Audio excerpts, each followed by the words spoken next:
Structure and bonding के lecture number 4 में आपका हार्दिक स्वागत है।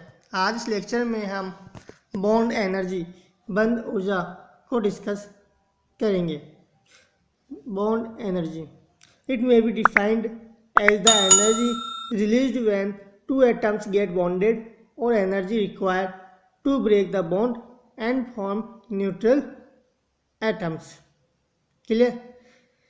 जब दो एटम्स आपस में बॉन्ड बनाते हैं तो जो ऊर्जा उत्सर्जित होती है उसको हम क्या बोलते हैं?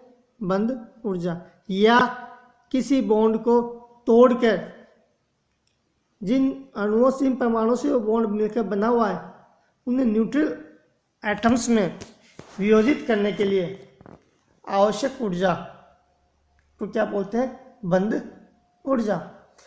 बॉन्ड एनर्जी की जो यूनिट होती है वो होती है किलो कैलोरी पर मोल या किलो जूल पर मोल। दो प्रकार की बंध ऊर्जा होती है, एक तो होती है बंध वियोजन ऊर्जा और एक होती है बंध ऊर्जा। Clear? They are two types of bond energy. Bond dissociation energy जिसको डी से डिनोट किया गया है और बॉन्ड एनर्जी जिसको ई से डिनोट किया गया है। सबसे पहले बात करते हैं बॉन्ड डिसोसिएशन एनर्जी, बंध वियोजन ऊर्जा। It is the amount of energy required to dissociate a given bond of some specific compound. Clear? किसी स्पेसिफिक कंपाउंड के दिए गए बॉन्ड को वियोजित करने के लिए आवश्यक ऊर्जा को क्या बोला जाता है? बंध वियोजन ऊर्जा। एग्जाम्पल के लिए H2 मॉलिक्यूल की बॉन्ड डिसोसिएशन एनर्जी है 104 किलो कैलोरी पर मोल। मतलब H2 को दो हाइड्रोजन एटम्स में वियोजित करने के लिए 104 किलो कैलोरी पर मोल ऊर्जा की आवश्यकता होती है। इस 104 किलो कैलोरी मोल ऊर्जा को क्या बोला जाता है? बंध वियोजन ऊर्जा। आप देख सकते हैं रिएक्शन में हाइड्रोजन आया, ये मॉलिक्यूल है, इस बॉन्ड को जो वियोजित किया जाता है तो दो हाइड्रोजन एटम्स अपन को प्राप्त होते हैं। तो इसके लिए कितनी ऊर्जा की आवश्यकता हुई? 104 किलो कैलोरी पर मोल ऊर्जा। अब बात करते हैं बंध एनर्जी, बॉन्ड एनर्जी जिसको ई से डिनोट किया गया है। For diatomic molecules bond dissociation energy is equal to bond energy. द्विपरमाणु अणुओं के लिए बंध वियोजन ऊर्जा डी का मान बंध ऊर्जा ई के बराबर होता है। लेकिन but for polyatomic molecules we calculate the average energy per bond which is the average of the different bond dissociations energy. लेकिन बहुपरमाणु अणु पॉलीएटॉमिक मॉलिक्यूल्स में पर बॉन्ड एवरेज एनर्जी कैलकुलेट करते हैं जो कि डिफरेंट बॉन्ड डिसोसिएशन एनर्जीज का क्या होती है? औसत होती है। This value often called bond energy and represented by E. इस वैल्यू को क्या बोला जाता है? औसत बंध ऊर्जा को बंध ऊर्जा ही कहा जाता है और इसको रिप्रेजेंट किया जाता है ई से। फॉर एग्जांपल के लिए तो बॉन्ड डिसोसिएशन, यहाँ पर आप बॉन्ड कर लेना, the bond dissociation energy for stepwise dissociation of methane are as for example के लिए मेथेन के स्टेप वाइज डिसोसिएशन के लिए जो बॉन्ड डिसोसिएशन एनर्जी है वो निम्न प्रकार से देखिए। मेथेन मॉलिक्यूल को 1 ग्राम कार्बन और 4 ग्राम हाइड्रोजन एटम्स में वियोजित करने के लिए कितनी ऊर्जा की आवश्यकता होती है? 398 किलो कैलोरी पर मोल एनर्जी की आवश्यकता होती है।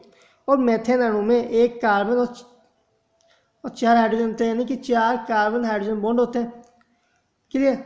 तो प्रत्येक कार्बन हाइड्रोजन बॉन्ड को तोड़ने के लिए औसत ऊर्जा की आवश्यकता कितनी हुई? 99.5 किलो कैलोरी पर मोल।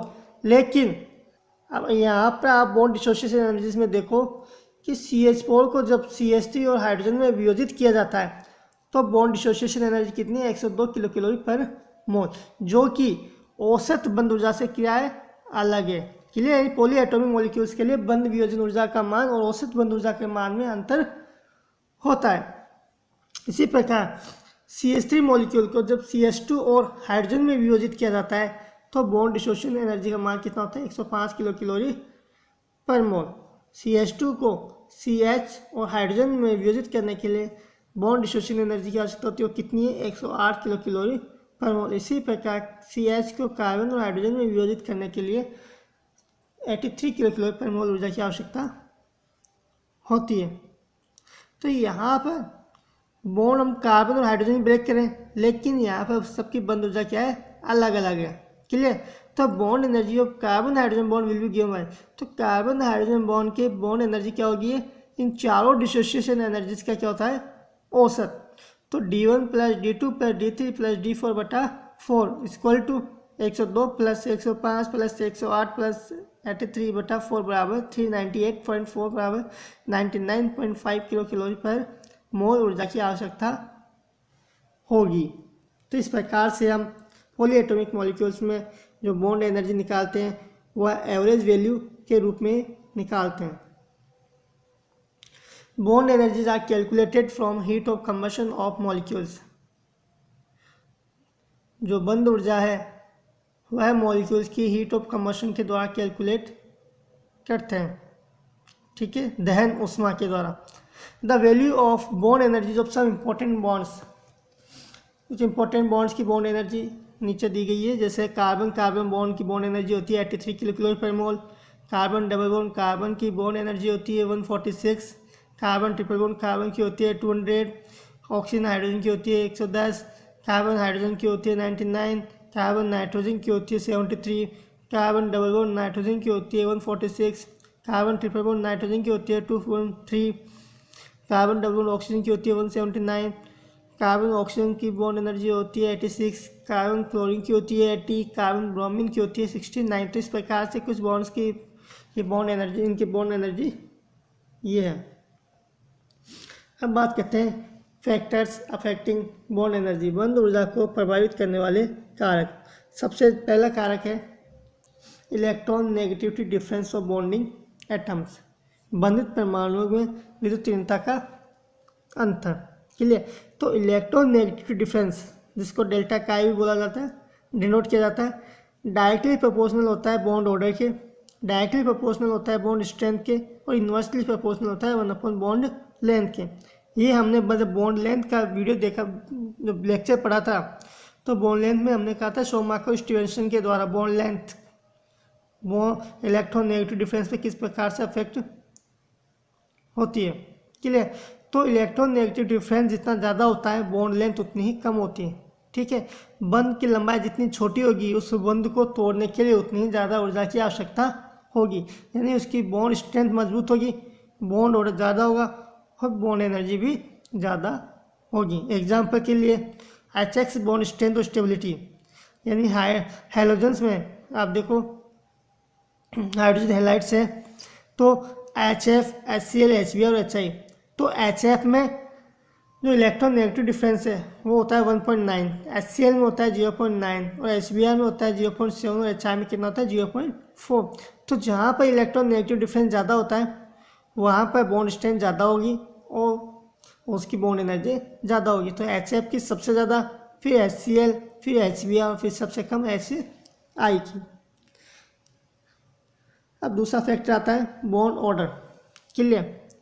बॉन्ड ऑर्डर डायरेक्टली प्रोपोर्शनल होता है बॉन्ड स्ट्रेंथ के। दो बंधित परमाणुओं के बीच में बंध क्रम जितना ज़्यादा होगा, बॉन्ड ऑर्डर जितना ज़्यादा होगा, वह बॉन्ड उतना ही छोटा होगा, तो तोड़ने के लिए उतनी ही आवश्यकता होगी। तो बंध ऊर्जा का मान डायरेक्टली प्रोपोर्शनल किसके हुआ, बंध क्रम के। एग्जाम्पल के लिए यहाँ पर इस कार्बन कार्बन के बीच में सिंगल बॉन्ड है, यहाँ पर डबल बॉन्ड है और यहाँ पर ट्रिपल बॉन्ड है। तो बॉन्ड ऑर्डर की सबसे ज़्यादा किस में हुआ, इसमें, ठीक है। यहाँ बॉन्ड ऑर्डर कितना है 3, तो बॉन्ड एनर्जी सबसे ज़्यादा होगी 835 किलो जूल पर मोल। इसी प्रकार जिसमें बॉन्ड ऑर्डर 2 है उसकी बॉन्ड एनर्जी होगी 602, और जो कार्बन सिंगल बॉन्ड कार्बन है उसमें बॉन्ड एनर्जी होगी 345.6। क्लियर। तो बॉन्ड ऑर्डर का मान जैसे बढ़ेगा बॉन्ड एनर्जी का मान भी वैसे ही बढ़ेगा। अगला फैक्ट आता है size of the bonding atoms.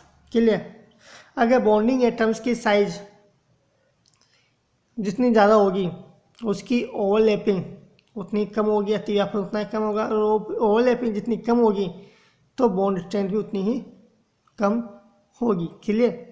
तो साइज इन्वर्सली प्रोपोर्शनल होता है 1/, ओवरलैपिंग के, और इन्वर्सली प्रोपोर्शनल होता है 1/, बॉन्ड स्ट्रेंथ के। तो बॉन्डिंग एटम्स में आप देखो हाइड्रोजन, फिर HCl, फिर HBr और HI।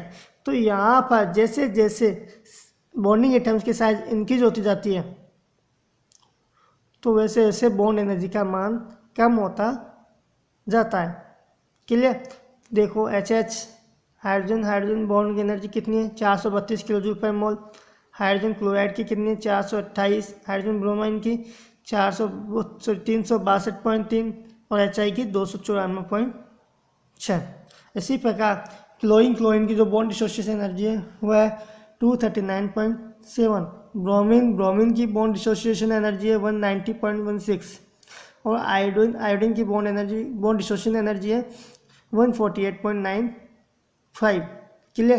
तो जैसे जैसे बॉन्डिंग एटम्स की साइज इंक्रीज होगी, बॉन्ड स्ट्रेंथ का मान उतना ही कम होता जाएगा। अब बात करते हैं अगला फैक्टर, नेचर ऑफ बॉन्ड। जो बॉन्ड एनर्जी है वह बंध की प्रकृति पर भी निर्भर करती है कि वो किस प्रकार का बॉन्ड है, सिग्मा बॉन्ड है या पाई बॉन्ड है। तो bond energy of sigma bond is greater than pi bond. Sigma bond की बंध ऊर्जा का मान पाई बॉन्ड से ज़्यादा होता है। क्लियर। क्यों? क्योंकि सिग्मा बॉन्ड कक्षीय अतिव्यापन से बनता है, उसमें ओवरलैपिंग ज़्यादा होती है, तो बॉन्ड स्ट्रेंथ भी ज़्यादा होगी। और इसी प्रकार पाई बॉन्ड में जो ओवरलैपिंग है वह पार्शियल ओवरलैपिंग होती है, वो वीक होती है, इस कारण उसकी जो बॉन्ड एनर्जी है वो सिग्मा बॉन्ड से कम होगी। अब बात करते हैं hybridisation state of bonding atoms. अगला फैक्टर है वह है बॉन्डिंग एटम्स के संकृत अवस्था से। Clear. Hybridise orbitals form strong bond. ध्यान रखना कि जो संकृत कक्षक हैं वो मजबूत बॉन्ड बनाते हैं। क्यों? क्योंकि संकृत कक्षकों में डायरेक्शनल कैरेक्टर होता है और उनमें ओवरलैपिंग ज़्यादा होती है, तो उनकी बॉन्ड स्ट्रेंथ भी ज़्यादा होगी। क्लियर। साथ ही संकृत कक्षकों में अगर परसेंटेज कैरेक्टर बढ़ता है तो बॉन्ड एनर्जी का मान बढ़ता है। क्यों? क्योंकि संकृत कक्षकों में परसेंटेज कैरेक्टर जितना ज़्यादा होगा वह ऑर्बिटल नाभिक से उतना ही ज़्यादा पास में होगा, उनके बीच में दूरी कम होगी। दूरी कम होगी तो उस बंध को तोड़ने के लिए ज़्यादा ऊर्जा की आवश्यकता होगी, क्योंकि उसमें अट्रैक्शन फोर्स ज़्यादा है नाभिक से। क्लियर। तो इसलिए अब आप देखो कार्बन हाइड्रोजन, जिसमें कार्बन कौन सा है, sp3, एक कार्बन sp2 और एक कार्बन sp है। तो यहाँ पर तीनों में कार्बन की संकृत अवस्था अलग अलग है, और sp में परसेंटेज कैरेक्टर ज़्यादा होता है, जिसके कारण ये न्यूक्लियस के ज़्यादा क्लोज होता है और अट्रैक्शन फोर्स ज़्यादा होता है, साइज कम होगी। तो यहाँ पर इस कार्बन हाइड्रोजन बॉन्ड को तोड़ने के लिए ज़्यादा ऊर्जा की आवश्यकता पड़ती है। वो कितनी है, 506.99 किलो जूल पर मोल। इसी प्रकार sp2 वाले कार्बन और हाइड्रोजन के बॉन्ड को तोड़ने के लिए 444.14 किलो जूल पर मोल एनर्जी की आवश्यकता होगी। इसी प्रकार sp3 वाले कार्बन और हाइड्रोजन के बॉन्ड को तोड़ने के लिए 411 किलो जूल पर मोल एनर्जी की आवश्यकता पड़ती है। इस प्रकार आज इस लेक्चर में हमने बंध ऊर्जा को डिस्कस किया, उसके फैक्टर को डिस्कस किया। अब एक चीज़ ध्यान रखना कि जो बॉन्ड एनर्जी है वह उसकी एप्लीकेशन क्या क्या है। बंध ऊर्जा के मान से बंध की ध्रुवीय प्रकृति का बोध होता है हमें। क्लियर। बंध ऊर्जा के मान से बंध की प्रकृति ध्रुवीय है या नहीं है, इसका ज्ञान हमें होता है। इसी प्रकार बंधित परमाणुओं की आपेक्षिक विद्युत ऋणताओं एवं अणु के स्थायित्व का भी बोध होता है। बंध ऊर्जा से रासायनिक अभिक्रिया की क्रियाविधि समझाई जा सकती है। बंध ऊर्जा के मान से रासायनिक अभिक्रियाओं की ऊष्मा का पता चलता है। ठीक है, ये होगी बॉन्ड एनर्जी की एप्लीकेशन। धन्यवाद।